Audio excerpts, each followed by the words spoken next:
Dave, thanks for coming on. Really appreciate you taking the time to have a conversation with me. Would you mind telling us a little bit about yourself before we get started?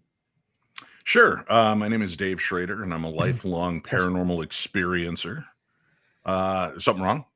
No, I was just testing my mic volume for a second there. The thing wasn't Oh, showing okay. up, so Yeah, and I've been in radio for 17 years now, and married my love of radio with my love of the strange and supernatural, and have taken it out as a paranormal podcast for 17 years. I just started a new one this past March called The Paranormal 60. I've been on TV shows like Ghost Adventures, Paranormal State, and then The Holzer Files and Ghosts of Devil's Perch. And now I'm appearing on your show. So see, I get around. nice, nice. I don't. I just sit in this chair. I was born in this chair. I will die in this chair. This chair is my life. Um, but Way to so tell set me more about. goals. Yeah, the joke is that it's actually just a sentient chair. I'm just like a wart on the chair or something. I think that's the thing now. So I am an atheist, super hardcore materialist naturalist, and so I don't believe in any supernatural paranormal things. Mhm. Could you tell me more about your position on those things? What evidence there is for them? Why you research these things, and what evidence would potentially convince other people?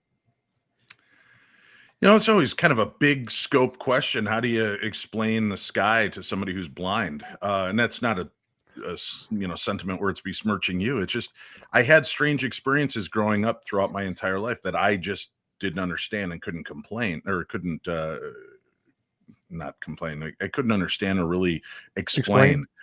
Yeah, that's a word. Sorry, I'm fighting COVID over at my house, so I've got a little bit of the brain fog going.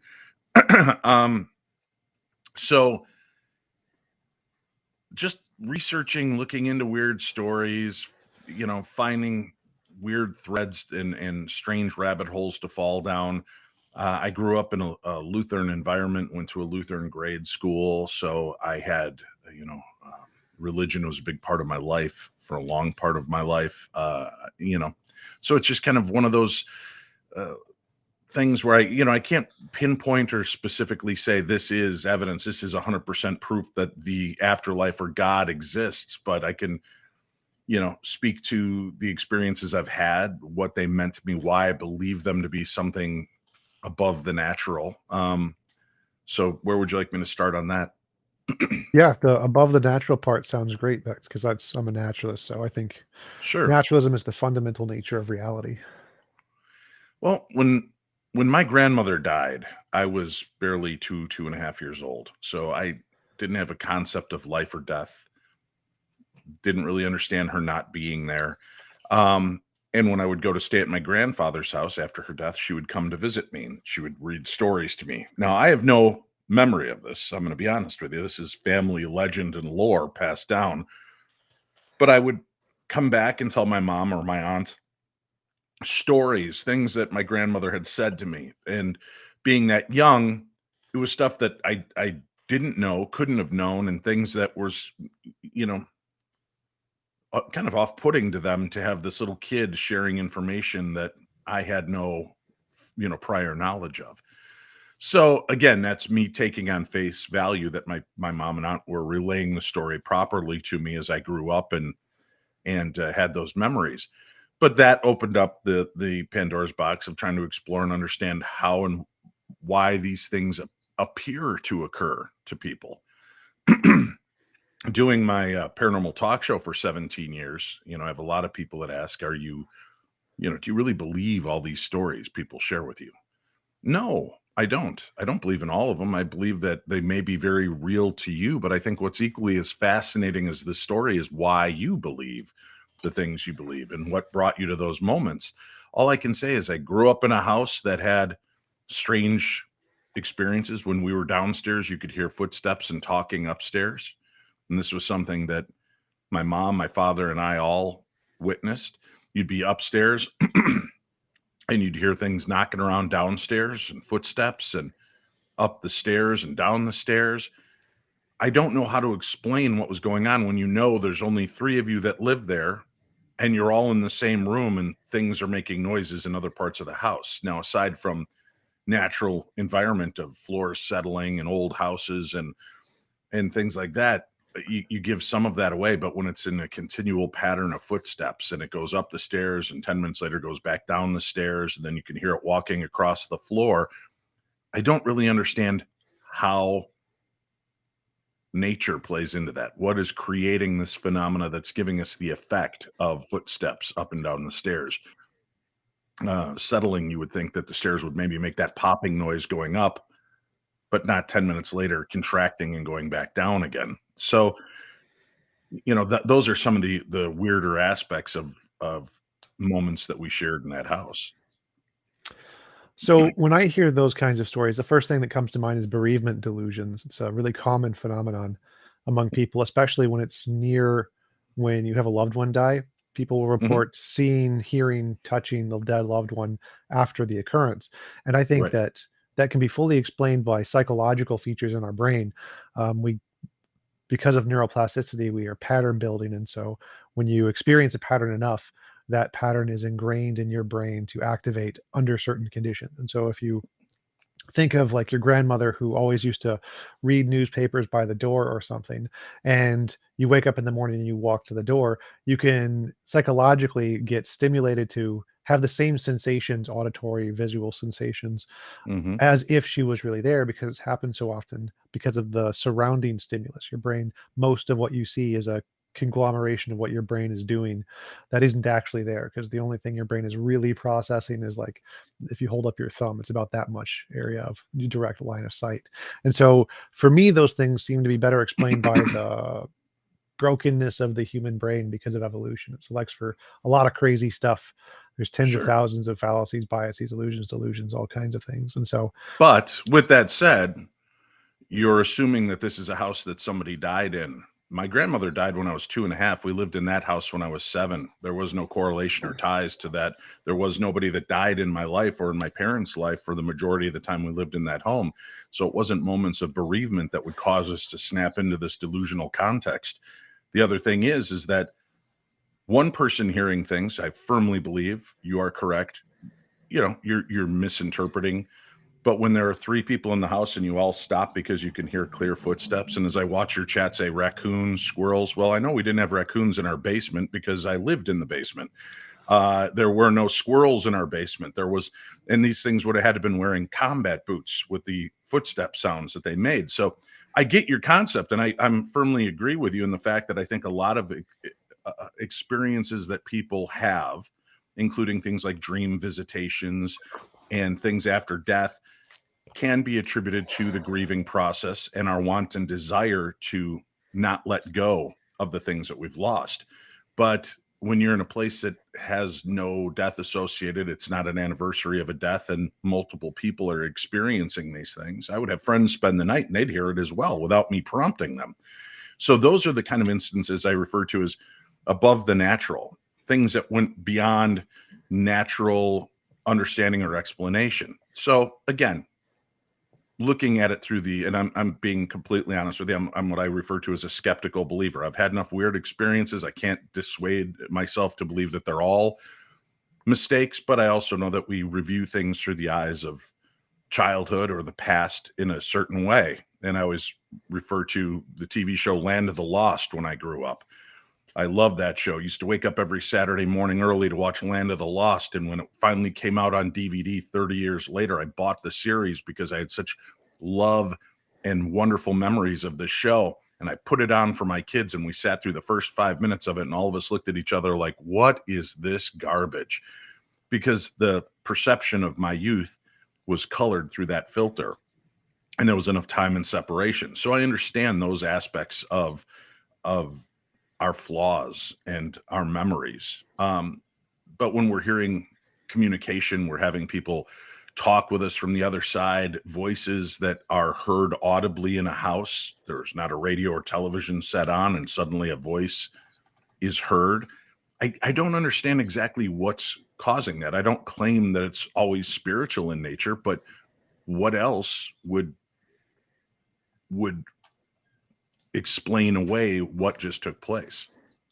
well, yeah, so that's why I brought up bereavement delusions as the starting point, because those Mhm. apply to people even if they then no one's died, because bereavement isn't about literally having someone die. It's about a powerful emotional experience, and different kinds of Mhm. powerful emotional experiences, both happy, sad, whatever, can cause different kinds of these hallucinations. And it does happen to multiple people. So that was one of the things I also originally was researching, was like, can people share hallucinations? And the answer is yeah. There's a name for it. Yeah. It's called folie à deux, and there's 3, 4, 5. They're all just the French words, trait, whatever, of the number of people who experience it. And there's a specific version called communal reinforcement, Mhm. where if you hear something or see something you can't explain, somebody will apply an explanation to it, like, oh, it was the Right. Mother Mary in the sky. And then everybody will psychologically, if they already believe that, their brains will um, coalesce that information to make it fit their worldview, until they all think, yes, it was the Mother Mary. And so that's how you get sightings of, like, the miracle of Fatima, where thousands of people saw the Mother Mary, and really it was just an optical illusion from staring at the sun too long. And so there are many kinds of illusions that are shared among people. It's actually relatively common. Bereavement illusion is one of the most common ones that is in fact shared, where people will see and hear the same things of a dead loved one when nothing was there, because of the same priming in their brain, that they've experienced the same pattern of this person multiple times. And so they will experience the same activation of the parts of the brain, whether it was sound or hearing or touch or whatever, of whatever pattern that happens to be. And so it can be shared among groups of people. Same with like Ouija boards, different kinds of spooky experiences in a house. Something happens they can't explain, one person applies an explanation to it, and if the other people trust that person, or see them as an authority, or trust in the ideology or the explanation and think it's rational, they will their brain will automatically fit that information into their worldview, and so they will have a shared communal delusion. And so all of those things seem to be very well explained by possible explanations in psychology. And I think that even if we granted the sound was real, 100%, definitely, you guys heard it for sure, it was a Mhm. real thing. I don't understand why we would then go from that to it's the spiritual or something beyond nature. Like, maybe, like, why would it be more rational to posit a supernatural entity rather than just an unknown natural entity? Why not just say it's something just we don't know what it is, but it could just be natural. We just have no idea what it is yet. Well, you already answered that question, because we as people like to pigeonhole things. We like to have an explanation. We like to have something that makes rational sense to us. And for people who grew up watching A Christmas Carol at the holidays, and sightings and In Search of and Unsolved Mysteries, you begin to apply scenarios that have been given to you. I had an interesting dialogue with Dr. Michael Shermer from Skeptic Magazine, and he said a very similar statement to you. Why do we have to ascribe it any title? It's just something weird that happened. But that's not who we are as people. We don't just go, "Huh, that's a weird thing," and there's no need to understand it. That's not who we are. That's not how we discovered, you know, the King Tut's tomb or the moon.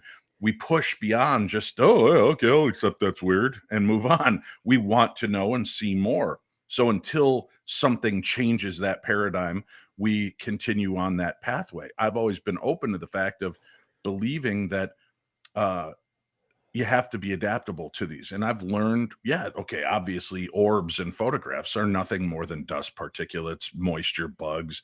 And people send me video constantly. Oh my God, look at this strange vortex twirling in my front yard. I captured it on my Ring camera. And I tell people, go out by your Ring camera. Are there any cobwebs? Well, yeah, what's that got to do with it? I said, well, what happens is the cobwebs will blow in front of the lens, and the IR light is lighting it up, and it appears to make some kind of phantom like thing dipping around your yard. So I've been able to adapt on something that 20 years ago I might have looked at and gone, "Holy, it's a ghost," because we learn and we adapt and we alter our perceptions with the information that we're given. But I also don't believe in summarily dismissing all experiences as well. There's probably a rational explanation. Well, there's probably a rational explanation. We've only known of gorillas now for what, 200 years. There were talks of it, legends and lore, and people would roll their eyes and laugh about these large bipedal hairy hominids that were seen in the woods until we found one. And the coelacanth was dead and gone, and it doesn't exist until we found one. And UFOs are things of imagination. things that people are misidentifying in the sky. And then we find out the government is still looking into it. And they do have video that they cannot explain, and they're not comfortable giving us a definitive answer. I understand there's going to be different categories within the categories for the US government as well, saying we're not going to identify that, yes, they're aliens, but we also don't want to just throw out, oh, yeah, they're the Russians and Chinese spying on us, because we don't want people to feel uncomfortable within our own borders. If we leave the innocuous statement of we're not sure what it is, we're not pigeonholing ourselves into a situation and then have to answer questions. We can now open a quote unquote investigation into it. But there have been so many people from the military that have come forward, NASA astronauts that have seen things that they cannot explain away. And you can't just, well, they were in outer space and, he saw a piece of the rocket fuselage in the background and assume that was it. These guys were the best of the best. They knew what their craft looked like. They'd know what's floating out behind them in space. So I think that we're at a point where new discoveries are taking place. We're at a point where even the government and science is willing to extend and go a little bit beyond the parameters of the normal to try to understand what's out there. And like cryptozoology, it's only a cryptozoological creature until we discover it. Then it becomes zoological. So you're right. These may be natural happenstance, and they may be that, but until then, they still fit into that realm of the preternatural or supernatural for most of us, because there is no known explanation. And it's kind of a mystery that keeps us guessing and excites. It's something that, instead of sitting at home playing chess on my computer, I prefer to go out into an old creepy place and look around and see this piece of history and learn the history of the location and hear the stories that people have to share. And is there anything to it? Do I see, hear, smell, feel anything in this location that matches up with what the history would have been, or what other people have experienced there? And I also understand that, having been front loaded with that history, I am now predisposed to possibly have a similar experience. But that if you go to the circus, and I tell you, I saw clowns at a circus, and you walk in the circus and see a clown, you're not hallucinating, because that's where clowns would be, right? At the circus. So going into a haunted location, if people tell you their experiences, I can't summarily dismiss the fact that because I saw something, I have to dismiss it because I was probably front loaded from somebody else. It's got a reputation for a reason. And there are weird photographs that have been captured long before the advent of good Photoshop and things like that. So, we can't just dismiss. I don't claim to have the answers to specifically what they are, how it's created, but that's the fun for me, is continually pushing and trying to find those answers, talking to people with scientific knowledge. On my show last night, I had a gentleman on who's a former, he's a Navy vet. He worked at a nuclear facility. There are all these claims that UFOs are seen hovering over nuclear facilities, probably filtering off energy.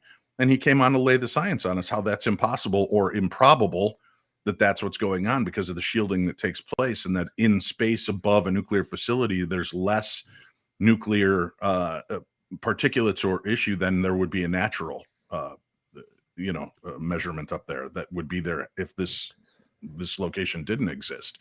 So I like learning and finding these aspects out, and that starts to put other pieces of the puzzle together. So when it comes to things like, being an atheist, not believing in this, being a naturalist, that's cool. But to me, that's boring as hell. I'd rather love the mystery of life and get out there and experience something that, puts things to the test. If people tell me this is what happens, let's go see what happens. How do we just dismiss that? And then if it's captured on photograph and audio, that's an interesting element to me. What more can we push to now understand, where did that come from? What level of audio was that recorded?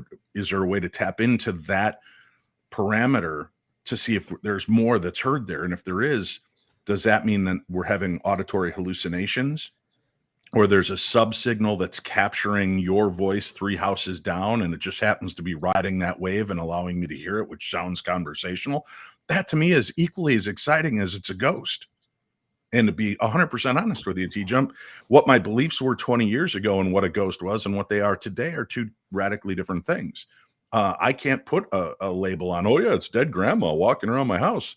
Now I don't know. I love all the philosophies, and theologies behind what they could be, and I love to keep investigating each one to see if it bears fruit. And I'm equally happy walking out of a place going, man, that was crazy. I can't explain what we just saw or what we just heard, but that was exciting. That was a holy moment. And that's, those are the bits I live for. I don't feel I need to, and this isn't meant just for you and your audience, but I never feel like I need to prove anything to anybody. I'm only out for myself. And I've been open about that since my journey began. I just want to have a cool moment for myself. I want to have something, see something, be a part of something. And if it happens, great. And I've been in locations that have these amazing histories, and I get in and nothing takes place. And then I've been in places that are not known to be real haunted, and something moves in front of my eyes.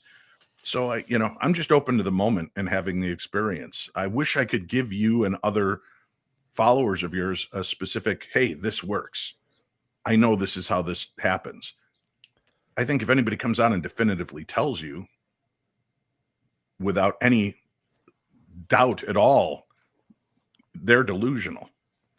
And that's coming from a guy who's seen ghosts and and heard voices and seen these things. But I don't claim to have the answer of how or where they came from. Yeah, so I would agree with a lot of what you said there. I think that exploring every hypothesis, especially if it's fun, is always a worthy endeavor. So I think that if anything cool happens, you should go check it out, see what it's like, even if it may or may not be true. Like, who cares? Like, drugs are fun. Doesn't matter if what you're seeing is there or not. And I think that we should always be open to trying this. That should be a slogan. Drugs are fun. Exactly. I'm pretty sure it is. I think is it? I've never heard that before. I'll have to examine it. But I think, like, my concern is more like, should we genuinely believe it's true until it's been put through a methodology that is reliably can differentiate imagination from reality? That's the part I'd say is like, it's fun in the same way a haunted house is fun. Like, something we should probably think there's no ghosts in there. There's no actual axe murderers in there. It could be a cool sensation or fear that we get from it, but definitely we should not believe it until it's been tested with some really reliable methodology. And I think science is the best methodology we have, novel testable predictions. And so from my perspective, I think that all the paranormal and alien stuff is really interesting and fun to investigate. Bigfoot, love the Bigfoot guys, super cool going out into the forest and looking for that kind of stuff. But I don't think that the approach that is taken could ever be good enough to justify belief in the thing. I think that you would need something much stronger. You would need some kind of scientific proof, DNA samples, fossils, something. Well, and that's the problem we have, though, right? I mean, science itself battles itself constantly. There are new changes in history and in science that are uncovered, but we are so stoic about our beliefs that even though science is proving this is real, there are a large portion of science that will stand back and go, I don't know about that. Well, we just, here's this is how we did the experiment. Yeah, but I don't know. What do you mean you don't know? This is, and in history, they refuse to change aspects of history, even though we can prove beyond a shadow of a doubt that this actually took place, and here's how it went down. Because, well, that's not what we've taught all these years. So the problem is we end up where our country has ended up for the last 6 years. Who do you believe? And where do you come down on this? And quick question on that, because that part I'm more interested in. Like, I think from most of my studies, science is very, very quick to adapt to new information. So, quick example I can think of: Einstein, general and special relativity. He said some crazy, crazy shit. Time and space are physical things, and they can bend. Most philosophers were just laughing at him, like, time isn't a physical thing; it's an abstract concept. But then he made the testable prediction about light curvature around the sun. Observed it, confirmed it. 6 months later, he's world famous because the scientific community is like, yep, he got it right, we're wrong. And so the ability to self-correct and change and battle itself, I think, is a positive. But look how long it takes and how destructive it is in that nature. It's not, Einstein, that's an interesting posit. Let's look into it, examine it further, and see if these are testable and believable examples. Instead, it's he's nuts, he's stupid, he's ridiculous. What a fool. Why are we listening to him? Oh, yeah, he was right. Right? Same thing happened to the guy that discovered that ulcers were caused by a bacterial infection. He went to a medical convention. He was revered. He tells this tale, shows how it is, and he is laughed out of the industry. They rip him to shreds until they find out, oh yeah, it's a bacterial infection. But by that time, the damage is done. The elite have smashed the people that they didn't like or didn't want to follow for a while. So it gets really hard for new examples to always be shown because people are so quick to be destructive and saying, instead of saying, okay, let's examine this. Well, I don't see those as separate things. I think those are the same thing because the way science works is everybody has their own bias. They have their Right. pet theories. Right. I want my theory to be right. I want your theory to be Exactly. wrong. And Right. so what makes science so effective is that when I present my theory, every other scientist is going to try to destroy it as hard as Right. they can. Sure. Um, and what makes it successful is if they can't. And if they can't and they check it and they're like, this is testable, repeatable, he was right, I was wrong. That methodology of presenting an idea and having every other scientist try to destroy it as best as they can is the most reliable way to filter out all biases, the most reliable way to discover truth. And so when someone does present a new idea like Einstein or the ulcers guy or Boltzmann and his atom theory, the goal of the scientist is to destroy it. They should be trying to destroy it. That's what they're Right. supposed to do. But And there's a then if they difference between can't, trying to destroy and de-evolve the science so that they can understand it better and destroying the person who presents it. yeah, That makes others not so likely to want to step up with an idea or, if they do, it can cost them their careers, and that to me is devastating. And you start, buying into some of the conspiratorial theories of, there is more money in keeping us sick than there is in healing us. And, you see these things and, oh, that sounds ridiculous. Of course, science wants to heal us. Well, sure, a portion of it does, but a portion of us wants to just keep us addicted to the medications that will mask the symptoms as opposed to healing the symptoms. And I think the problem with the paranormal, well, I know the problem with the paranormal is we'll never be taken seriously because within our own group and field, if you will, no one can agree on any baseline. There is no, okay, here's the basics. Now let's build from there, test those points. Everybody is, this is my way.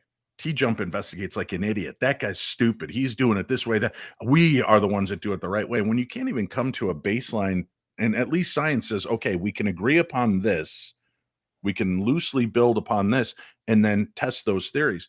In the realm of the paranormal, there is no cohesive nature between the investigators. And that's because 99.9% of investigators are weekend warriors that have no interest or want or desire for real science, although they say that they're investigating in a scientific method or way. All they're doing is waving the same pieces of equipment around they see on TV. That's not scientific because they don't even know most of the time what the pieces of equipment they hold do, how they are supposed to work, and what they're truly measuring. So it's kind of a weird world I'm a part of, but there's flaws in every interest, right?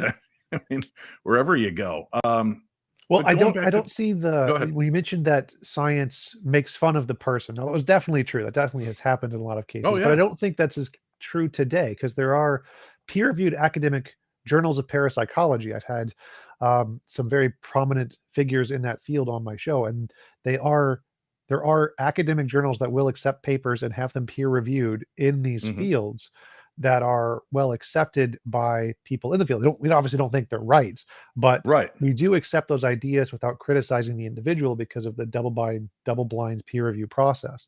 And so I think Mhm. that today we are much more accepting of new papers and new ideas, even if they go against the grain. We're still going to try to attack the idea as much as possible, but not so much the person.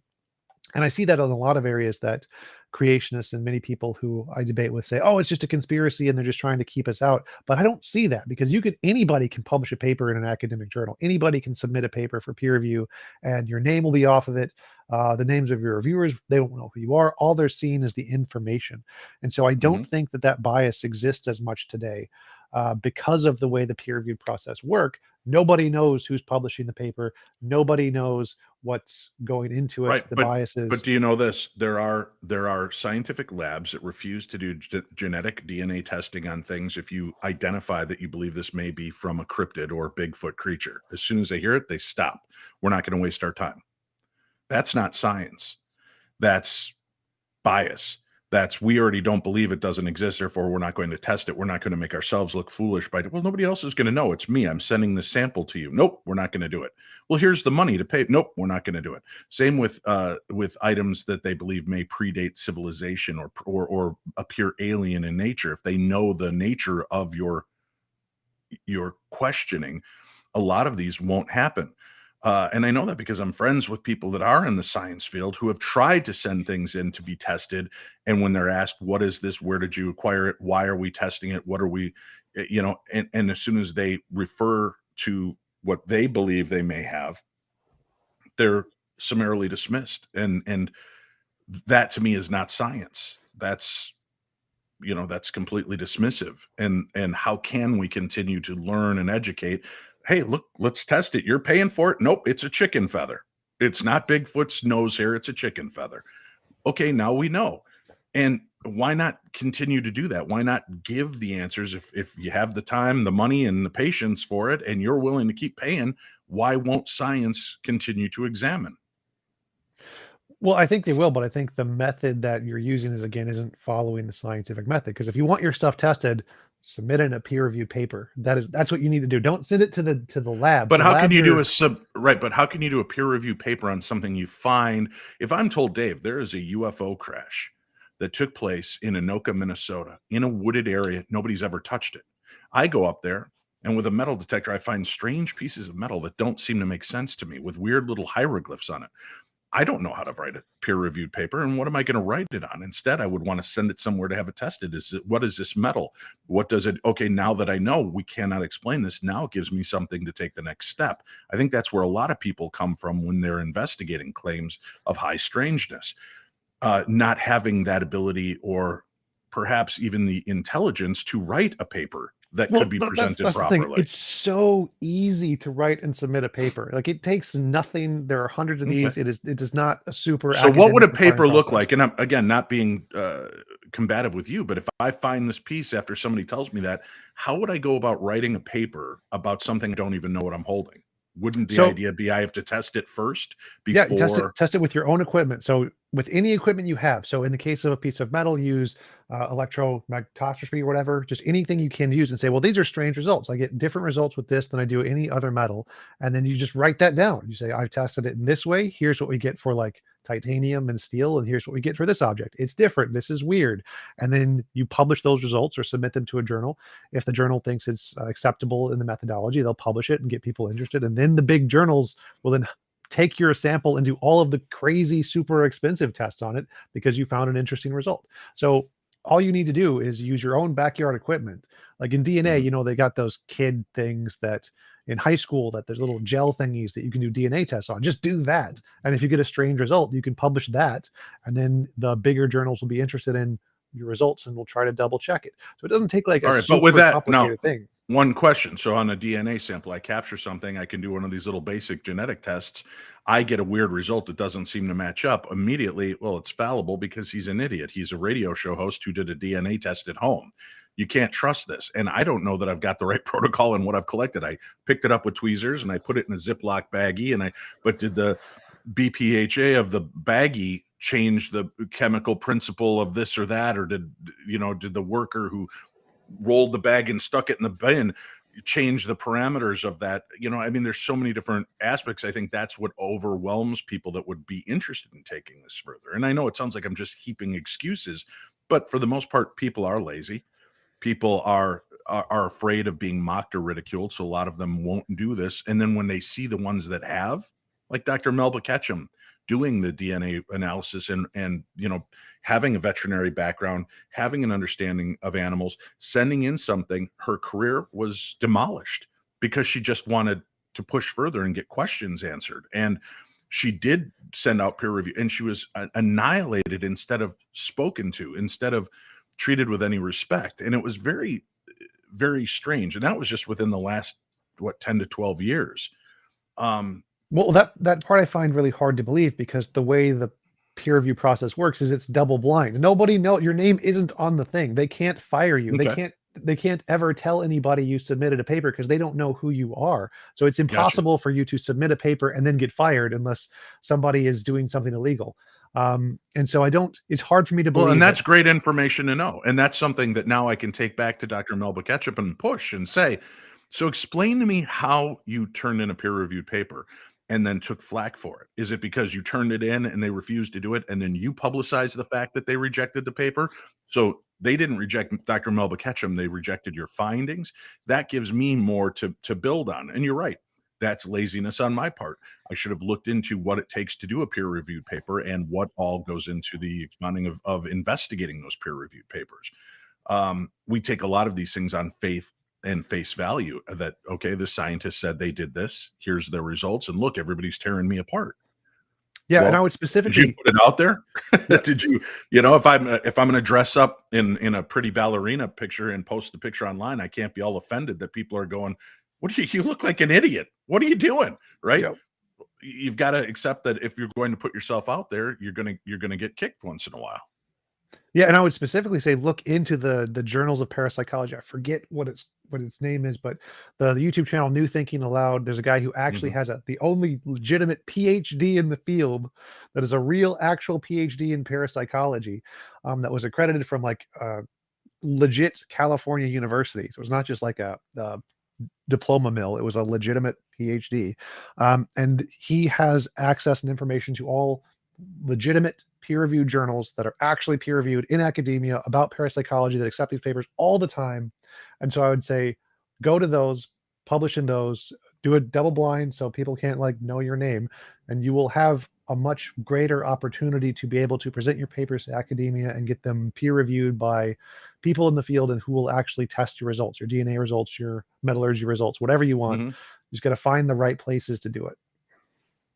Now, let me ask you, because I like picking brains on this as well. I grew up Lutheran, so I have a religious background and belief system.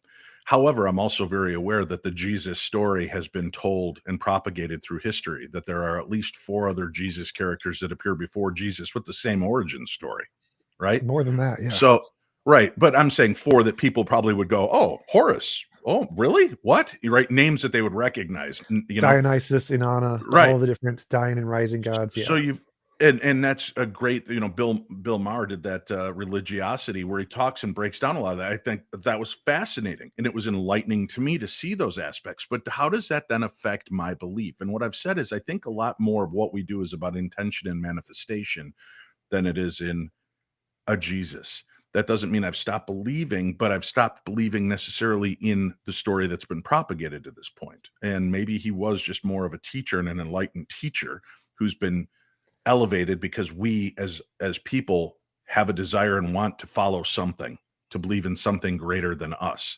At least most people do. But then I've encountered things with prayer and healing requests that I cannot explain, that in my sense fit into a miracle style category. Like you said, Fatima, right? You've got 10,000 people staring at the sun, and then they start hallucinating and seeing throbbing images, and you've got floaters in your eyes that may be right in the right place, making it look like a face because pareidolia, and we want to see faces. We're made to recognize patterns. So you're right. But as an example, in the first year doing my show, Darkness Radio, I had a gentleman reach out to me. He goes, "Listen, I'm not religious in nature. I don't even know that I do this, but I see you post prayer and healing requests from time to time." And our mutual friend Cheryl had a massive asthma attack on New Year's Eve. They've just called in a priest to do last rites, and I'm just throwing up a Hail Mary. And we posted a prayer and healing request for our friend Cheryl, a lifelong asthmatic who was collapsed on New Year's Eve with this attack. We put out a prayer and healing request. 2 days later, she was at home. And now 17 years later, I talked to her. She said she's used her puffer like 3 times in 17 years. Now, is she lying to me? Maybe. But within 2 days of last rites, she's back on this side of the grass. And, it was thousands of people that came together sharing prayers and healing and positivity. Okay, coincidence. But I've seen it time and time again with situations included in my own life. My son was born prematurely, and his mom had preeclampsia. She was bottoming out. My son had was born 3 months premature. The doctor said, listen, your son is 3 months premature. That means he's here for at least 6 months, the 3 months till he catches up and 3 months afterwards, probably longer because he has to hit these milestones. And I put up prayer and healing requests just before he went in to be born. Both of them recouped insanely fast. And we were home within 2 weeks with my son. The doctors couldn't understand how at the age and stage he hit all of those levels within a 2-week span when they are expecting it to be at least 6 months, if not a year. So again, doctors are fallible. That's why it's called practice, right? They're always learning. They're always educating, and they find new things constantly. But when you see those things time and time again, how do you just dismiss that there's something more that appears to be going on? Well, so spontaneous remission of diseases is actually really common. Pretty much every disease has a certain percent that will just go away. Asthma is a good example. Asthma, lots of people have asthma as childhood, but it just gets healed over time. And so asthma is a disease that can very commonly go into common remission that just goes away as you age, and it can go away at any time in life. The same thing happens to like very strange diseases. Cancer, stage 4, stage 5 cancer has a percentage of remission, just spontaneous remission, where you get better for no reason at all. And what we'd want to know is, like, if you were religious and it was affected by prayer, we would do a test that says, do people who pray under God X or whatever have a higher rate of spontaneous remission than people who don't pray or people who are atheists, secularists, whatever? And so we can test those rates in different countries who are majority religious versus majority non-religious. And the Templeton Foundation has actually done these prayer studies on many different diseases and found out that it just happens at the same rate of chance. What we don't see is nobody's arm gets regrown. There's only one case of rabies who was ever recovered and survived. And so certain diseases, this never happens for. And so for these kinds of diseases, if you could pray and they would get better, that would be phenomenal evidence because they just don't happen. But for the cases that they naturally go into spontaneous remission everywhere in the world, no matter what, in every society, and it happens for a particular person after a prayer is done, that doesn't seem to be evidence of the prayer. It just seems to be evidence that you happen to pray for the right person who is going to automatically get remission later. You just didn't know it yet. And so you made I forget what it is, a false positive association, where you think the prayer is what caused it, like a lucky rabbit's foot. If you shake a lucky rabbit's foot and you win the lottery, you think, oh, it's my lucky rabbit's foot, but not really, because the rate at which the lottery pays out or the slot machines pay out, they have to pay out, I think, 80% of their earnings. And so somebody's going to win eventually. And whatever strange method they're using prior to that, because they makes them feel good, they're going to attribute it to that method. Their lucky socks, lucky rabbit's foot, whatever. And the same thing applies to prayer. In the prayer studies we've done, we found out that the rate of healing is equivalent to random chance in every other society, and the prayers didn't really have an effect. But the thing that is taken into consideration is we don't know what causes spontaneous remission. Like, it's a strange thing. It happens in lots of diseases. It's probably due to some kind of genetic mutation in the disease that causes the cells to mutate and die, and we just don't understand how it happened. And there's lots of those, lots and lots of those. And I think that in order to rationally believe it was due to the prayer, you'd have to do it to show that the prayer has a higher than chance effect on the rate at which it happens. And if you can't do that, I think simply having a profound experience that you can't explain wouldn't be enough. All right. And like I said, I'm always into the concept of understanding a little bit more on it. And there are times that you're like, hey, we did a prayer request, the person died anyway. My mother, perfect example. Today is the 6th anniversary of her passing. And I poured out my heart to the audience. Pray, send God, send Buddha, send Ronald McDonald, whoever you believe in, and it didn't take for my mom. It did make me bitter against religion. I don't understand why these things take place. And of course, we comfort ourselves with the, God has a plan. God works in mysterious ways. Right. Oh. We want to pigeonhole again and put things into quaint little boxes of, this is understandable to me, this is not. That's what I said when I talked to your producer about booking me. I'm like, listen, I'm not going to come on and try to sway anybody into believing, because I don't even know what I believe. I know that I have weird experiences. Sometimes I like to take them on face value because magic is fun. Sometimes I want to push further, and no, that can't be real. What I just saw is not real. And I want to know how that illusion took place. How did I trick myself? How did multiple people see this? I can't explain away some aspects of technology where, you know, people have videotaped something walking out of a room that looks mysteriously like my mother walking out of a room. And 10 seconds later, she codes in the room and she's gone. How did that happen? What was that visage that appeared to walk out of that room? And that didn't happen with my mom. I'm just giving an example, which has been shown online repeatedly, strange things like that. And again, we are fallible as a human being, as a species, and we make mistakes every day, and we mishear things, misunderstand, misrepresent. And that's never been more prevalent than in the Mandela effect. Right. I love the Mandela effect. We started talking about it years ago, but I called it the who brought Kirk Douglas back from the dead before it got the Mandela effect, because I remember Kirk Douglas dying in the 80s, and that son of a gun lived to be like 103 and just died a few years ago. But I remember specifics of that. But I also know that there's things that I've seen that may have forced me to believe something differently. And because I was half paying attention, which is what we do in our lives, and misunderstanding those moments. The Berenstein Bears. Well, how do you explain that, Dave? Well, there's videotapes with the cover that says Berenstain Bears, and when you take it out, the label instead says Berenstein Bears. That's how, because even the printers make mistakes, and then we see both, and we remember one more than we remember the other, and that leads us down a false narrative path as well. But I love I love examining those concepts and seeing where it goes. When we were talking about religion, the Mandela effect, I really like that one because I always had this memory of Sinbad in the Shazam movie. That was Shazam, yeah. And then you actually look into it. He never made such a movie. It was actually Shaq. Shaq did it, and everybody remembers like that one guy in that movie, and it was hilarious that when looking it up, it was completely just a false memory. Such an interesting effect for sure. Right. And look, Woody Allen affected our memory of Casablanca going forward with his movie Play It Again, Sam, a line that was never uttered in the movie, right?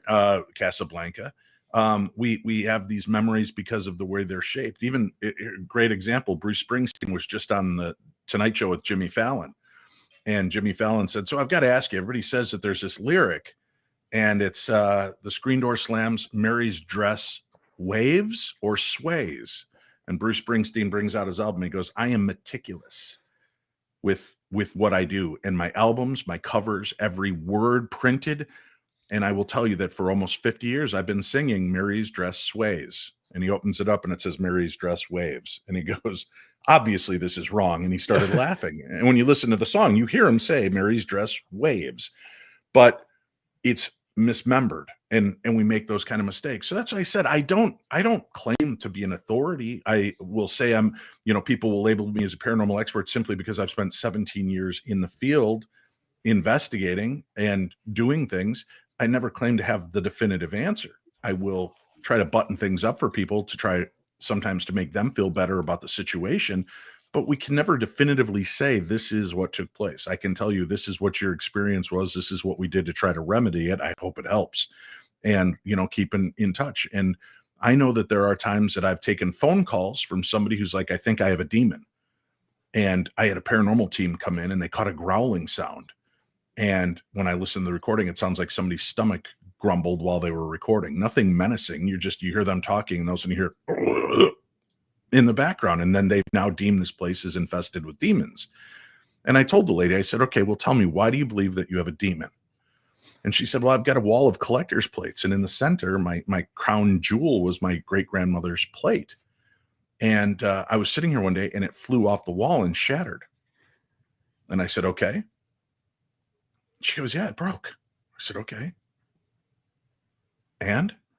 Well, it was my great-grandmother's plate. And I said, okay, did it make like a 666 pattern with the shards? No. Did it break into like a pentagram? No. Did the shards jump up and try to impale you? No. I said, then why do you think a demon did this? Well, because it was my great-grandmother's plate. And I said, all right, just bear with me. I'm not mocking you, but I want you to imagine roll call in hell today as Lucifer stands in front of his minions and he says, all right, today we're going to have a good day. You over there, you're going to go T-Jump and you're going to raise gas prices through the roof by breaking a pipeline. And you, Dave Schrader, you're going to go start a war in the Middle East. And you, Larry, you're going to go break great grandma's plate. I said, you just realize how insane that sounds, right? And she started laughing. And I said, so is easier to ascribe the fact that maybe it was mishung, or maybe the plaster gave way, maybe the hook wasn't right, or maybe somebody came through and dusted it and pivoted one of the little hooks wrong. Maybe it just fell off the wall. And she goes, I don't see how that would, it's been there for 50 years. And I said, all right, well, let's go to the supernatural. Where did you get the plate? My great grandmother. Where did she get it? She got it from her mother-in-law. Okay. And what was their relationship like?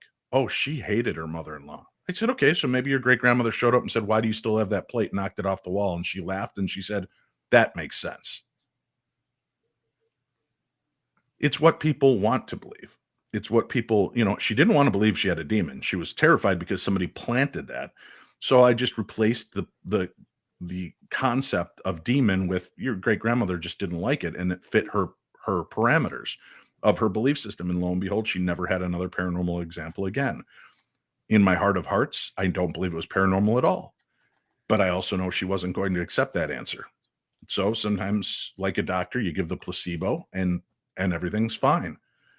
That's how this field is done. And because of that, it makes me question everything, even my own experiences constantly.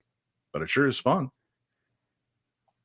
Yeah, I definitely think that there is a lot of value to helping people who have strange experiences and can't explain them, and working with them to talk about the different possibilities. I definitely think there's a lot of value in what you do in that aspect for sure. We do have some questions from the audience, if you don't mind.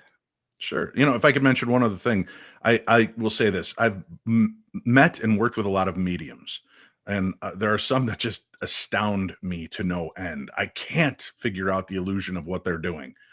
And to me, that's pretty real. That's pretty amazing to see some of the stuff. And I've set some up knowing that, that this isn't a plant of theirs. It was a plant of mine. I knew it was going in, and they still nail stuff that I just cannot wrap my head around. And then I sit there and I watch others that are cold readers.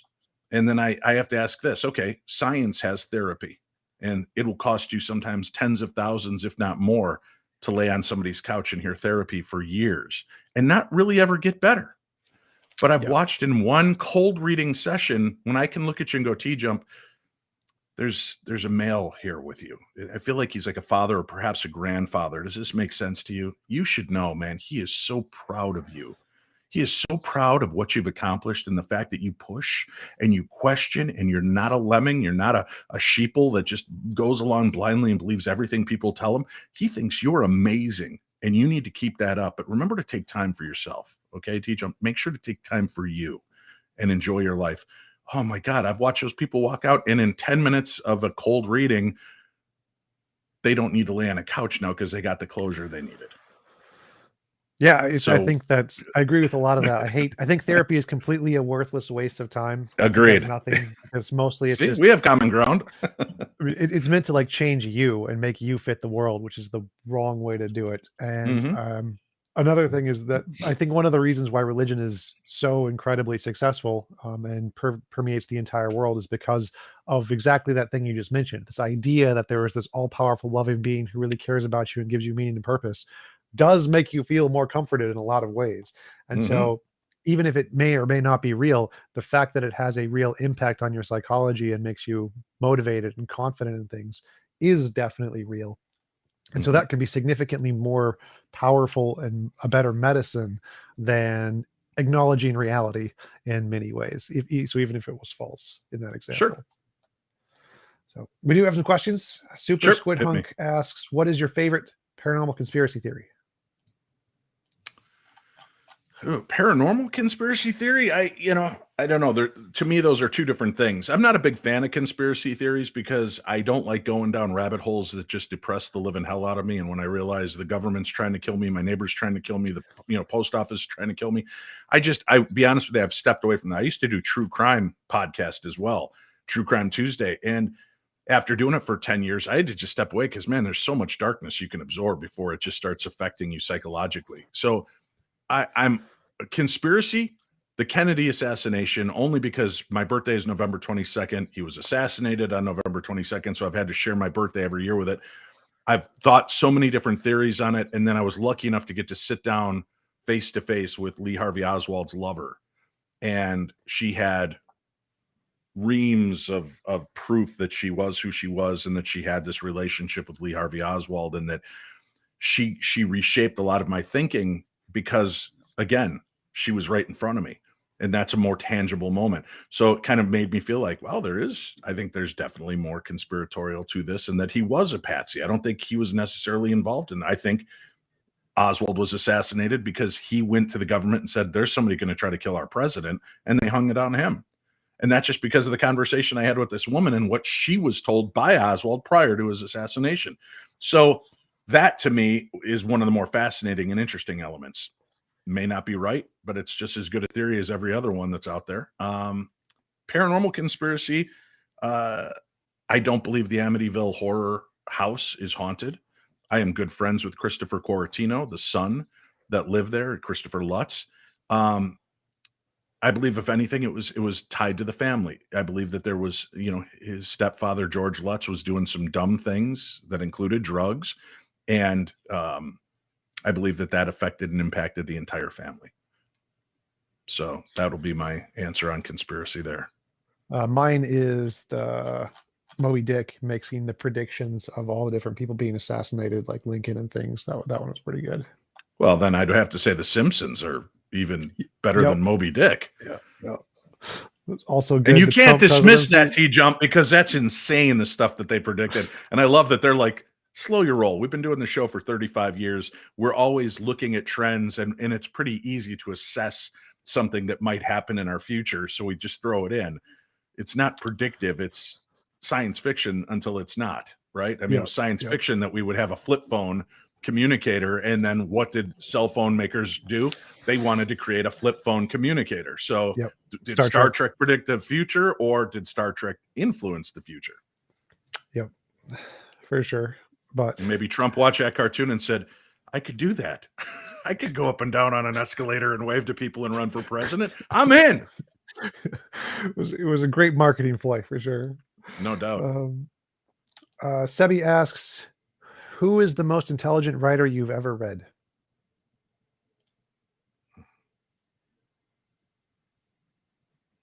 To be honest with you, I really enjoy the articles from Dr. Michael Shermer. I've read through Skeptic Magazine.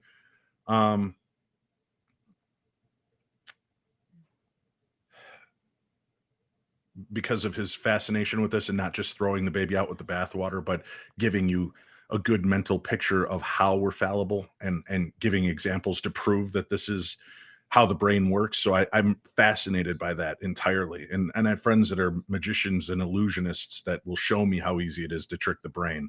And I think that's amazing. But I love Shermer's writing. I don't know. Like I said, so much of it I go into for entertainment, a good scare. So that's kind of the concept I'm in. I like books, Norman Vincent Peale and some of the other motivational speakers, because I do enjoy having people help reshape your thinking and get you into ways of examining things outside of your comfort zone. I'm going to go with Dr. Seuss, the greatest rapper ever. Winston's mom asks, question for the guests. Have you been to the Thomas House in Red Boiling Springs, Tennessee? What was your freakiest experience ever? Why? No, I have not been there. Freakiest experience. Gosh, I don't know. I've had so many strange things occur. When I went to Isetti Ranch in Washington, in Trout Lake, Washington, and saw something fly across the sky, I cannot begin to understand. And I'll tell you that when I witnessed it, it looked like a bad 1980s movie video effect. And I ran towards it, throwing rocks between the trees, because I was confident I was going to hear a scream. And there wasn't one. And I walked all the way through. I can't explain what I saw. To me, that still goes down as one of the freakiest things I've ever seen in my life. It looked like a giant blue flying manta ray in the sky. I don't know how else to explain it. Yeah, I experienced that recently too. When I saw the crash in Texas of the two planes, I was like, that looks a lot like CG. I can't, is that real? Can't Right. tell. Isn't that so strange? I said, we're now at a point in history, and I was just talking about this the other night. We're at a point in history where if I show you a picture of Bigfoot or a UFO, your first answer is going to be, why is it always blurry? That's really a crappy quality. And if I give you a picture of them crystal clear, well, it's obviously fake. Look how clear that picture is. This is photoshopped or somebody in a costume. We're at a point where we're not going to believe or we're going to question no matter what.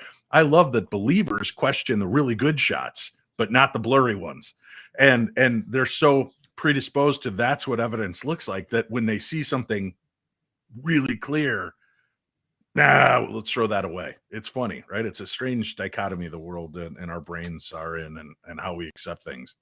Yep, for sure. Pi Sorrow asks, why is it so hard for people to understand that unseen things are at play in the universe? I don't know what your thoughts are. I don't think it's so hard for people to examine that. That's what they've made an entire industry on it, and people watch and read and listen to shows that discuss it all the time. And even you said at the beginning, why can't it just be something natural we don't have an explanation for yet? Right? I think that's a much more common effect than other people are giving it. But when you're behind a shield of skeptic or cynic or believer, it's another separating tool. And really, you're not a skeptic, you're a thinker. You're a believer of what you know to be real. But you're that until you have an experience you can't explain away and is profound and changes you. Then, like Dr. Eben Alexander was an interesting example, right? Neuro brain Scientist. surgeon, Yep. yeah, scientist, and an atheist, and has a near-death experience, and suddenly touts the existence of God and heaven and the afterlife. Skeptic is just a believer that hasn't had an experience yet that they they can't get over. Yeah, I totally agree. I think it's the opposite. I think we have a proclivity to actually think or to assert things are at play at the universe that we can't see. I think it's a problem we have. Slicey Slicer asks, what do you think ghosts are made of? Usually it's going to be like that marshmallow fluff with a little bit of stardust sprinkled in. I don't know what they're made of. I don't know. I don't know. I've seen things I cannot wrap my head around. I know that the eyes are fallible, especially in low light settings. And I know that we make mistakes all the time, but there are things I've seen I can't make sense of. And the one or two things that I think I've touched, it's not like they left residue I could test. I don't know. I think I've actually thought about that as an interesting question for a while. If we were to see a ghost, how would we explain it in the context of ontology? Like, what is it made of? And if souls existed, what would that mean in the context of reality? Because I think I would still potentially classify them as just natural substances of some kind. What would it mean for something to be a supernatural substance? That means it has to be made of a different kind of thing, not fundamentally particles and waves or something along those lines. So it's an interesting question to think, what would it mean for ghosts to exist, and what would it mean for them to be supernatural? And if we did finally pinpoint what it is made of, that would then open up a new part of science to us. That means now we would go looking for that type of material. Then maybe it's not supernatural. Maybe it is an element that will allow us to see more of this phenomena that always exists around us. We're just blocking it out or not noticing it as much. Yeah, for sure. I think I would love for magic to be real. Harry Potter, I would love to be in Harry Potter. And so I hope we do discover that one day. Tim asks, does he consider AI art paranormal? I don't know what that means exactly. Oh, it's pretty cool. Go treat yourself. You can go to these sites where you basically type in the parameters of what you want. You go to an AI site, and I type in ghosts at this house, and it kind of all of a sudden it creates an image which eerily looks like the owner's photograph. And how would the AI know that? Because I didn't tell him it was T-Jump. How did they know that what is in that house looked like you? So there's some of that. There's some really cool video. They've now started doing music videos for songs that never had music videos, and they've typed in the parameters and let art create it from the imagery that it's told. And it's whatever its imagination creates, which is pretty spectacular. So I would love to actually test more with the AI art in a location to see what it uncovers and puts together. But again, I would have to be confident I'm not the GPS is not turned on, that the internet is not turned on, and that it's a self-contained software on my computer that has no way of telling where I'm at and pinpointing things that it could reference from my research to create something that it thinks I want to see. Does that make So sense? put it in a Faraday cage Yeah, exactly. for sure. Benjamin Thomas Blodgett asks, we know our brains constantly make mistakes. What is the way you differentiate between imagination and reality? I don't. I have no way of knowing exactly. That's why I said I question everything, even my own experiences. Some of them I behold as truths. My visitation for my grandfather, obviously a grieving mechanism, but so much more than that to me. It was so much more real and discernible from any dream I've ever had. And it comforts me to just believe my grandfather came back to visit me. So that's how I'll just maintain that memory. But that's the problem. Our brain doesn't know how to discern between a real and a vividly imaginative experience. Charles and Solo asked the same question. Thanks for the question, Charles. And Thelemic Magic asks, can you ask if any of the mediums are prepared to do the James Randi challenge? I think that's a great question, and I have pushed friends to it, and I have read some of Randy's challenges before, and I know a few people that were prepared to do it. And I will say this: Randy is a showman. I don't think Randy was ever prepared to pay out $1 million, even if Jesus Christ himself appeared in front of him and started handing out loaves and fishes. Randy would have found a loophole because he wasn't going to pay that $1 million. I saw him set forth, and in our first season on the air, there was Lou Gentili, who was a radio show host and an EVP, electronic voice phenomena specialist. And he always wanted to do the Randy challenge and swore he could beat Randy and show him how to record these ghost voices. Randy kept changing the parameters of the test. So I got Randy on our show. He said, no, I will agree to exactly that contract, and he will back out and find 100 reasons why I won't take it. I'm like, no, that's not true. And sure as hell, Lou Gentili backed out of every opportunity to take that test. Then there have been mediums who have read the contracts that they sign or send to them. And Randy does keep changing the parameter of what he wanted and expected, even though he said, this is it. If you agree to this, we'll do it. And they said, okay, let's do it. And he goes, but I also need this and this. And they're like, okay, fine. And then they're like, this guy's never going to do it. He doesn't take this seriously. He's just going to keep dicking with us. So they didn't bother taking it. That's an easy out for them. But I did read the different emails and contracts that he would send out. So there's that. Gotcha. Logan Fisher asks, do you have a line that you will not accept a certain explanation due to its potential for harm?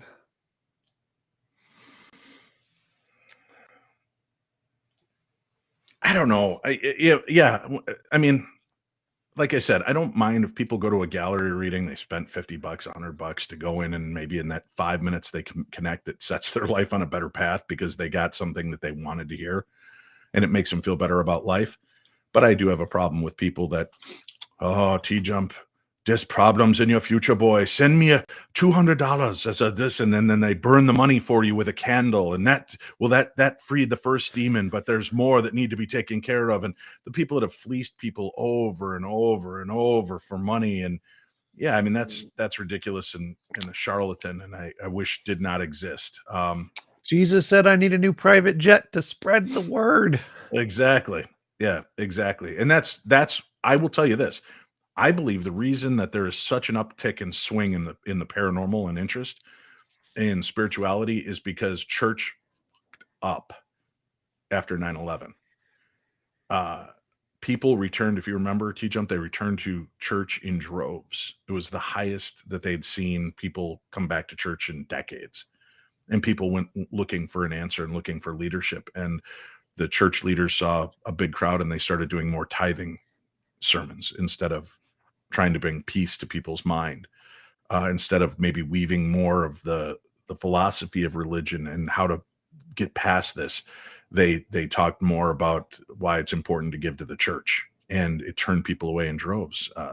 Paganism, Wicca, so many different religions saw a spike in people turning to them because people just wanted to feel comfortable again, and mainstream religion failed them miserably. And that's, again, not me picking on religion overall. It's just, I know this for a fact. I went to 4 or 5 different churches in my area after 9/11 seeking answers myself, and just watched them fail miserably, one after another, with not speaking the word of God, speaking the word of man, which is give me, give me, give me. For sure. Colin Six Hitter asks, has Houdini ever got back to us as promised? Yes, twice. I don't know. I don't believe so. Slicey Slicer asks, him if he thinks the government is hiding ghosts from us. No. And okay, you were talking earlier about what conspiracies. Here's a weird conspiracy. I've been told by many people that the government is hiding Bigfoot from us. They don't want us to know. And I'm like, to what end? Why? People are just gonna raid the national parks and just destroy them. Right. It's protection of the national parks. I believe logging companies would lie to us, because if you prove that there is a creature like that endangered in its habitat, species, right, yeah. you can't tear it down. But I don't believe the government would lie to us about it. Well, the government needs paper and trees, don't they, Dave? They need wood, don't they, Dave?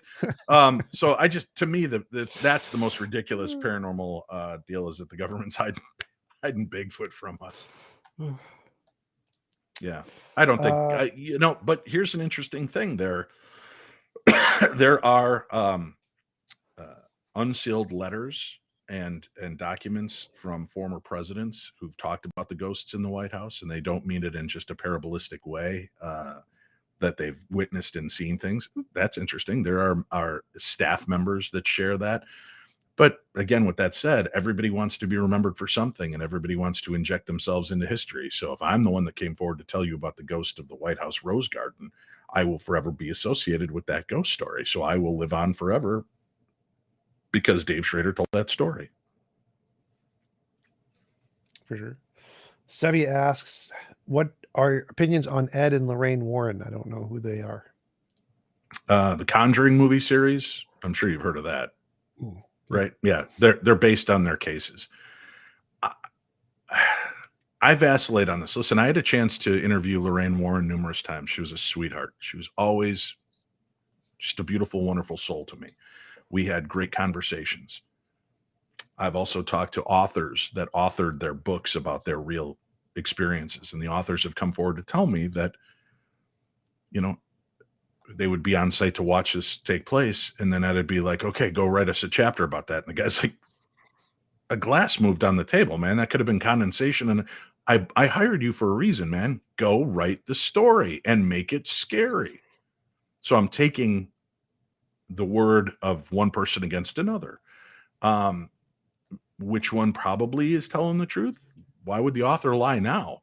And it was interesting that Ed and Lorraine would hire horror novelists to write their real life experiences. That's interesting. When the second Conjuring movie, The Enfield Poltergeist, came out, I was talking to Guy Lyon Playfair, who is a part of the parapsychological group in England, the studies for parapsychology and such. And he and his friend were the two that were the main investigators on that. And I asked him on the air before the movie ever came out, I said, so they're making a new movie called The Enfield Poltergeist. Did you ever actually work with Ed and Lorraine Warren? And he said, no, they showed up, I think, for 2 days during that, but everybody came during the Enfield Poltergeist. Celebrities, musicians, everybody came through that house. And he said, and Ed Warren pulled me aside and said, we can make a lot of money on this story. And Guy Lyon Playfair threw him out. But Guy Lyon Playfair also made a lot of money selling his books and telling the story, and documentaries and TV movies made about it. So everybody's got skin in the game. It's impossible for me to say. I never got a chance to talk to Ed. Sadly, he was already in kind of a comatose state by the time that I was introduced to them. And then he passed away shortly after my first interview with Lorraine. As a matter of fact, during my interview with Lorraine, at one point she had to get up to go turn off an alarm that was blaring, I think, with Ed in the other room. I can't say I wasn't there. I'm friends with John Zaffis, Ed Warren's nephew, and I love John to death. And he tells me these things existed, and he's my friend, so I'm going to take him at his face value. But I can't weigh in on somebody I never actually got to sit down and talk with or investigate with. Gotcha. Blaster Master asks, if we have an experience I can't explain, isn't the reasonable conclusion that it's just that unexplainable rather than conclude it's something like a ghost or whatever? Sure. Yeah. And we talked about that at the beginning of the show. Yeah. However you want to accept it. And for you, it's easier to just say, oh, that's interesting and unexplainable. To me, I like to think it's a ghost or a UFO or a Bigfoot, and so do other people. So we all compartmentalize the things as we were brought up believing. I keep mentioning Dr. Michael Shermer. I was on a TV show called Paranormal Challenge, and this shows you kind of the stupidity of production companies. Sometimes they don't know what they have when they have it. As we're filming a scene, Dr. Shermer created an experiment, and we're like, sure, but wouldn't it make more sense if we're going to try to do this to eliminate false positives? Shouldn't we add this? And he looked at Zach Baggins from Ghost Adventures and myself, and he said, wow, that's impressive. You guys are outthinking me on this. Yeah, you're right. That would be a much better experiment. They didn't air that. They also didn't air the scene when we were watching the monitors and something weird happened on screen. And Michael Shermer said, what the hell was that? And I looked at him and he goes, I can't tell you it's a ghost, but I don't know what the hell that was. And they didn't edit that, or they didn't air that part. And why, I still don't know. I'm completely baffled. But it exists. It's on film, and I'd love for the network or that company to put that part out there, because God, that's just a cool moment that I love that he was like, whoa, what was that? To see the excitement in a skeptic's face. And he said, listen, there's nothing I want more than to believe we continue on and that there are ghosts and Bigfoot and aliens. I want that to be real. Who doesn't want that to be real? Like you want Wizarding World of Harry Potter to be real. Who wouldn't want that magic in our lives? But you just accept it for what it is. And it's, unexplainable. But we want to explain it. We can't not explain it. You want to explain it with science. I want to explain it with the supernatural. It's because we can't just leave something hang there, right? I would love to have that footage. I can put it onto a short and get millions of views. That would be beautiful. Oh, trust me. If I had that footage, I would have done that years ago already. But yeah, it's great footage. Great footage. As a matter of fact, they don't air the show now. I should reach out to them and see if they could give me the raw footage from that final episode and see if I can, because that was our final episode of Paranormal Challenge. I would love to get it. And you could talk to Dr. Shermer. He won't deny any of what I just said to you. It's a cool moment, but like you said, but I'm not going to go and say it's a ghost. That's unexplainable. I don't know what the hell that was. Yeah, please do contact them and let me know so I can totally copy it and put it on my channel, because that would be awesome. You got it. Pizarro asks, has Dave ever come up Dr. Luc Montagnier's work on water memory with unseen vibration intelligence? Yeah.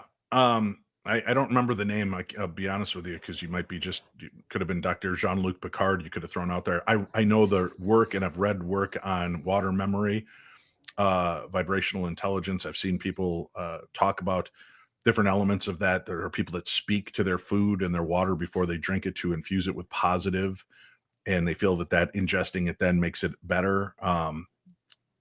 That's just one element of it. But yeah, that's why a lot of people believe hauntings take place, especially in areas where there's a lot of water nearby. Is it elevating the experience? Does the water hold some kind of magnetic resonance towards what took place there that was witnessed? Although I try to remind people there's this thing called the sun, and it cooks that water, and the water goes up into a vapor form and eventually rains back down and moves through the sky. So I don't know that it would remember, because that water's probably been replaced as many times as the cells in my body. So I don't know. Yeah, it's like homeopathy stuff. Mm-hmm. Yeah. Except for the stuff I sell, that's real. Yep. Yeah. I think there was this joke that said every particle of water that has been dissolved, one of them, or in every glass of water is a particle that has gone through some old British guy's stomach or something because of how many Right. particles are in your body. I think that's a pretty funny joke. Because if water had memory, it'd have to have a pretty big memory for all the things Yeah. that it's done. Free Abdurrahman asks, please ask him what he thinks of jinns in Islam. I don't know enough about it. I've interviewed a few different people. Rosemary Ellen Guiley was big into the jinn. She wrote 2 or 3 books, I believe, on the jinn. I've spoken to a few guests who specifically spoke to that. I've spoken to people of the Islamic faith and Muslim faith that talked about it. And it's interesting. It's something that predates Christianity, that predates supposedly the angelic realm. These are ancient spirits and such. But to me, they're a catch-all, right? If you can't explain it away, it's a jinn.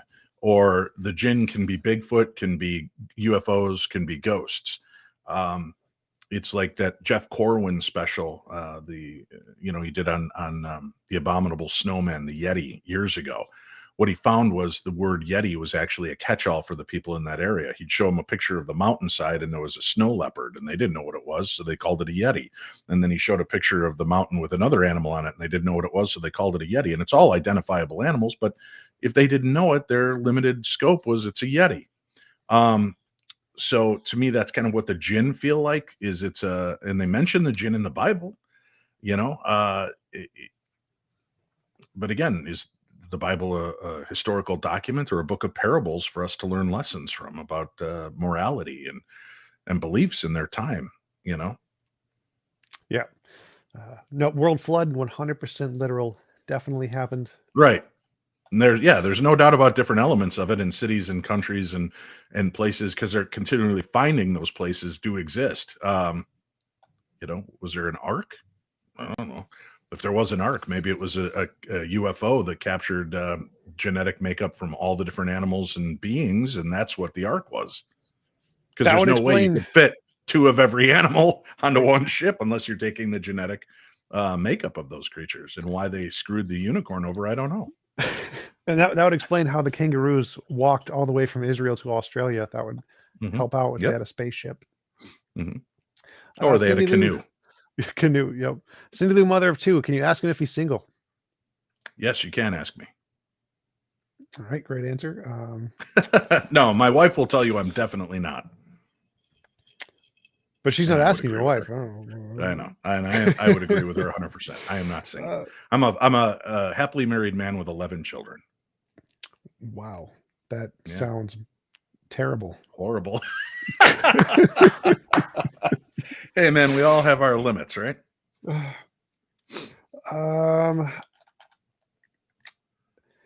Thelemic Magic asks, can you explain why there seems to be a correlation between geographical location and the perception of ghosts?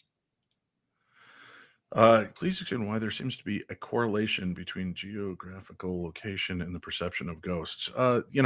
Again, this all lies in theories and hypothesis of ley lines, of things like high levels of quartz or granite limestone, that the stone tape theory, that it actually, like we were talking about the memory of water, do these stones absorb the energy and replay it from time to time when there's tectonic activity? I don't know. That's part of it. I've often thought, maybe you know this answer, T-Jump, and you can answer it. I just posited this the other day.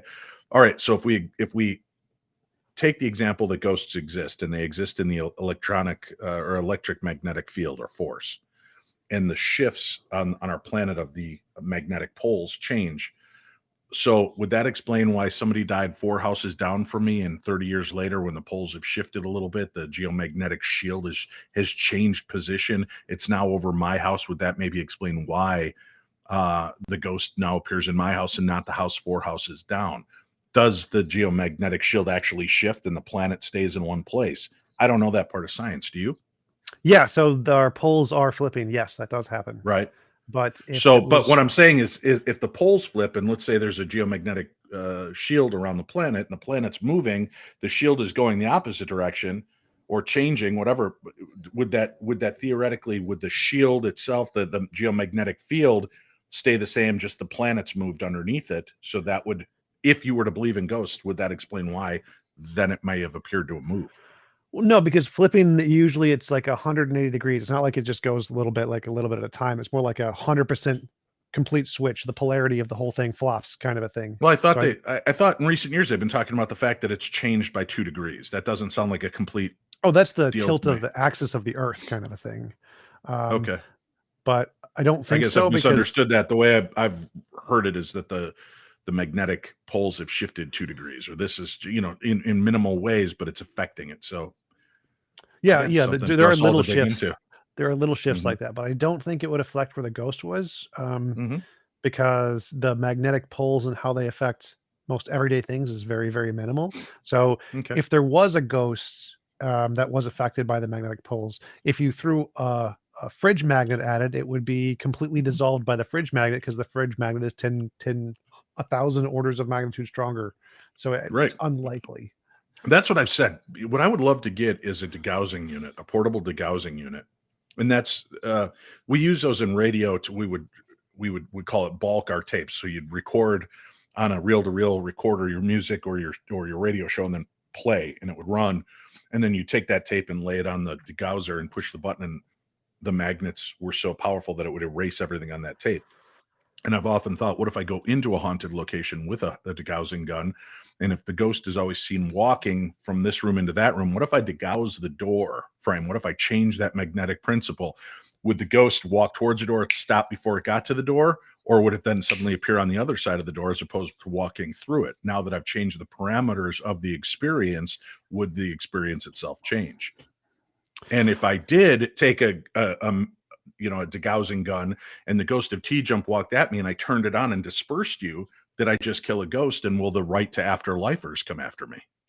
Right. And it seems like because there is a magnetic field that covers the entire planet, and it can be like there's gamma ray bursts and different kinds of very powerful solar effects that we get hit with these kinds of things all the time. Right. Um, it seems like it would be really tumultuous for a ghost to try to live on this planet because it's going to get hit by all kinds of stuff that's just going to kill it instantly that it's traveling at the speed of light. Like if it goes too close to a nuclear reactor, oh poof, gone, bye-bye. Yeah. Space would just be like cannot survive in space. Well, No that's why ghosts in space. Beetlejuice made the most sense, right? You can't leave your house. If Yeah. you this is your place because if you go out, then you're subject to what all the changes are in the world around you. No, I guess that Listen, would make I've said this since I started when I started my original show and I carried on. We're here to educate, enlighten, and entertain. And educate is taken however you want it. Like I said, I let the stories breathe. You tell the story, I'll push and ask some questions about it, but it's not up to me to judge if your story is real. My job is to let you share it and see how many people around the world write into me afterwards to tell me about similar experiences. I'm fascinated by that element. The show has always been about entertainment. I feel the same about the TV shows I've been a part of. I'm hoping to bring answers and understanding and maybe closure to the people that I'm working with. But everything's got an entertainment element to it as well. So you have to accept that that is part of what we do. And I hope I know you've got intelligent listeners and viewers. I'm watching questions, good stuff. There's there's a people that few, are one or seem to two, believe one or and two some that probably. don't. But I give you a chance to listen. Listen to the show, The Paranormal 60. I do a live YouTube show about on Mondays and Fridays, and then the audio is fed out to podcast apps all over. The Paranormal 60 with Dave Schrader. The main thing I try to do is just have fun with it and make you think and make you sometimes feel uncomfortable with the stories and what occurs. I try not to always give a definitive answer because I don't know what they are. Well, I was actually thinking that because that's scientifically testable. If we could say that if ghosts were in any way electromagnetic, we could say that the prevalence of ghosts would be more likely where there's less electromagnetic activity. So, like underground in a neutrino chamber, there's no or very little electromagnetic activity. And so you'd expect less ghosts to die there potentially. Or Mhm. you could go to a ghost activity location, like you said, and start and then bring some kind of electromagnetic generator to test it, how it affects these things. So, those are testable predictable things that would be great to write a paper about and be like, this is something we could actually show may have some impact in this field. So Well, the why don't we science, do this? Since you know about writing papers, let's write a paper on sound travel in paranormal. Because here's something I found when I was a kid. It was fascinating. I grew up in Medina, Illinois, and I used to hear parties downstairs. I'd turn off my light at night, turn on my fan, I'd go to bed, and I'd be woken to the sound of what sounded like music, but I couldn't specifically hear what music and clinking of glass and voices. And I started talking to my neighbor kids, and they all had these same experiences.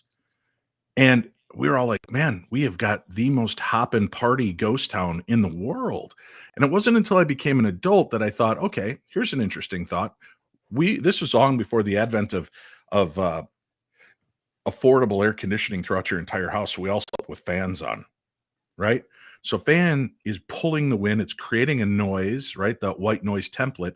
Down the road from us, less than a mile, is the Medina Golf Course, which is always hopping with parties and things going on. Those sound waves are created and they go out, and the further away, the bigger and loopier the sound. So we're not going to hear it until it hits the eardrum of the fan. It hits the propellers of the fan and then comes through the white noise like a radio frequency. But because it's so loopy, we're not hearing specific sound waves. We're just hearing the generic of it. We're hearing some of the high pitched noises because those are on a different level and easier to hear. And the lower stuff, we're hearing the conversations. I don't know. What are your thoughts on that? That's what I've kind of told myself probably happened. It makes much more sense than Native American party grounds that all of our houses were built on. Yeah, I would say that the clinking sound is probably the people hitting the golf balls. That would make the most sense. Well, it's And at night. At night, we're hearing it. So when there were parties and there were things at the golf course constantly at night. yeah, that would definitely make sense that there were noises, and those noises could be amplified under certain conditions and reflected under certain conditions. So, like a Mhm. car, if you notice when it's coming towards you, it makes a lower pitched noise, and when it's going away, it makes a higher pitched noise, or vice versa, or something like that. So, yeah, Mhm. there's definitely sound effects that can happen that can make a mundane sound seem spectacular because it's reverberated in some really strange way. Right. Um, Last question from Christopher Hatch. Do you miss Art Bell as much as me? I do. And that was another thing. Do you know who Art Bell was? Mm-mm. Okay. Art Bell created the show Coast to Coast AM. Art was originally a political talker, and then he changed over with the show and created this template. He was the paranormal radio show. So when you're driving home, here in Minnesota from midnight till 4 in the morning, you hear this great low raspy voice taking you through the world of the unknown. As tonight we're going to talk about ghosts and this. And Art had a great way of letting you let the story breathe, and then he'd punch holes into it, and he'd want to know more. But he was a master of theater of the mind, and it's only since his passing that we've learned that things like his famous Mel's Hole story or flying over Area 51 were most likely some of his shortwave radio buddies that were just calling in to create entertainment. But Art was a master at what he did. He did Coast to Coast for a number of years, and I was lucky enough to be a fill-in host for 5 years. I left after Art passed away, and his final show, Midnight in the Desert, they asked me to be the host. So I took over that show for 3 years before they sold the station, sold the network. And so I'm the only guy in the world that hosted both Art's first and last paranormal show. So I'll always have that. And I'm pleased as punch and proud to be a part of that. But yeah, I miss that theater of the mind of Art Bell at night.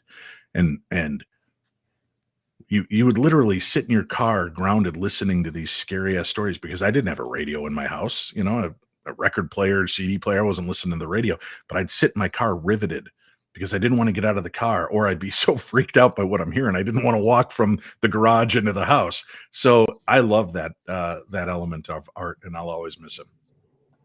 Cool. Thank God his episodes still exist out there. Yeah. Well, we have been going for about an hour and a half. It was a great conversation. Really appreciate you coming on. Do you want to give any links or references where people can find out more about your work? Yeah, listen, if you have Discovery Plus or Travel Channel, I was on a show called The Holzer Files, where we re-examined case files of Dr. Hans Holzer, one of America's first ghost hunters. And we did 2 seasons of that. And I just did a show called Ghosts of Devil's Perch, where we were called to Butte, Montana to examine strange occurrences that were taking place there. My podcast is available every Monday and Friday night live on YouTube at the Paranormal 60 YouTube channel. And you can keep up with me and all the places I'll be by just visiting theparanormal60.com or paranormal60.com. And all of my information is there. All my social media links, my shows. You could stream the show right from the desktop there. So it's all available. But hey, I appreciate you talking and giving me a chance to come on and expanding my mind, giving me some things to chew on and consider. And I hope that even though we may not agree on a lot of the different aspects, I think there was a lot of common ground between us, and we're not that far apart from you know, the fact that we know that there's weird stuff going on in the world. We just don't have an answer for what causes it. Absolutely. We really enjoyed chatting with you. It was a great time, and I hope you have a wonderful rest of your day. You too. Take care. And thank you to all your listeners.